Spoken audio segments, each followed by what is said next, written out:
Magawa po ng kuan, magawa ng kubo yung ating kapatid na taga rito, si Benji. Ayan. Ay, hindi kubo to. Bahay na ito pag nabuo. Ayan.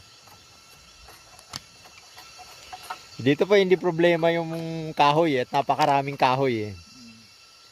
Sayang lang at sira yung power saw niya kaya hindi siya makapagtistis ng kuan ng tabla. Pero itong mga kahoy na to ba tatagal na ito. Matibay na rin yan. Matibay ito mga bilog na kahoy. Oo. Kasi natatanda ako sa probinsya namin pag gumawa kami ng bilog na kahoy.